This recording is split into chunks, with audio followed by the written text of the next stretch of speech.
ప్రవక్తలు కూడా వారు ఏదైతే దైవ సందేశాన్ని ప్రజలకు ఇచ్చినందుకు ప్రజల నుంచి వారు ఏం ఆశించలేదు, వారిని ఏం అడగలేదు.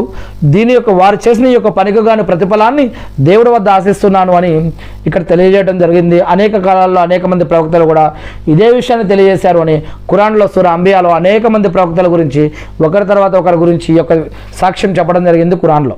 అంతేకాకుండా మనుషులు అతిగా సంతోషించినప్పుడు కొంతమందికి గర్వం అనేది వస్తుంది. మరి కష్టాలు వచ్చినప్పుడు కుంగిపోవడం మానవుని యొక్క సహజం. ప్రవక్తలు తమ యొక్క జీవితాల్లో ఎదురైన అతిపెద్ద కష్టాలను, ఉదాహరణకి ప్రవక్త అయ్యూబ్ అలైహిస్సలాం గారు ఉన్నారు. ఆయనకి ఎన్నో ఏండ్లు అనారోగ్యంతో ఉన్నారు. అటువంటప్పుడు ఆయన ఎలా సబర్ చేశారు, ఎలా ఓపిక పట్టారు, ఎలా దువా చేశారు. ప్రవక్త యూసుఫ్ అలైహిస్సలాం గారు ఆయన జైలు జీవితం గడిపినప్పుడు ఆయనకు ఎదురైన దానికి ముందు అప్పుడు తర్వాత ఎదురైన సంఘటనలు, ఇలా ఎలా ఓర్పుతో సహనంతో ఉంటే మరి తర్వాత ఈ యొక్క కష్టకాలం తర్వాత ఎలా మంచి కాలం వస్తుందని ఇక్కడ చెప్పడం జరుగుతుంది ప్రవక్తల ద్వారా. ఇది మనుషులకు మానసిక ధైర్యాన్ని ఇస్తుంది. మనకి కష్టాలు, నష్టాలు, బాధలు, ఇబ్బందులు వచ్చినాయి అని చెప్పి మనం ఇక సిగరెట్టు, గుట్కా, తంబాకు, జరదా, మద్యం ఇటువంటి వాటికి అలవాటు కాకూడదు. అదేవిధంగా అక్రమం, అన్యాయం, క్రైమ్స్, నేరాలు, ఘోరాలు, మోసాలు, ఇబ్బందులు, కల్లోలాలు ఇటువంటివి చేయకూడదు. ఇటువంటి వాటికి గురి కాకూడదు. అటువంటి వాటి ద్వారా సంపాదించకూడదు. అటువంటి సంపాదనతో మనం మన కుటుంబాన్ని పోషించుకోకూడదు.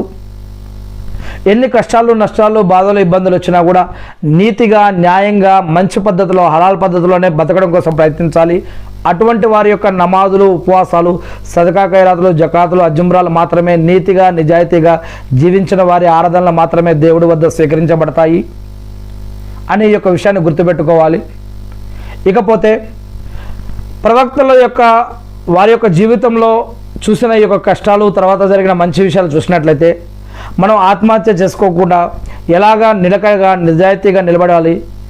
అదేవిధంగా కష్టాలు, నష్టాలు, బాధలు వచ్చాయని చెప్పి మనం దేవుడితో పాటు, సృష్టికర్తతో పాటు ఇంకొకరిని నమ్ముకోవటం, ఇంకొక వాటిని ఆరాధించడం, ఇంకొక వాటి దగ్గరని కూడా ఆశ్రయించడం, ఇది షిర్క్ అని, ఇది బిదాత్ అని, ఇది హరామ్ అని, ఇటువంటి పాపాలకు కూడా ఒడిగట్టకూడదు అని, నమ్ముకుంటే సృష్టికర్త అయిన దేవుణ్ణి మాత్రమే నమ్ముకోవాలి అని, మరి ఇలా ఆత్మహత్యలు, అక్రమాలు, అన్యాయాలు, మోసాల జోలికి వెళ్ళకూడదు అని, ఇవన్నీ కూడా ప్రవక్తల యొక్క జీవిత గాథల ద్వారా ఇవన్నీ కూడా మనకి అర్థమవుతూ ఉన్నాయి. వారు కూడా తెలియజేస్తూ ఉన్నారు గ్రంథాల ద్వారా.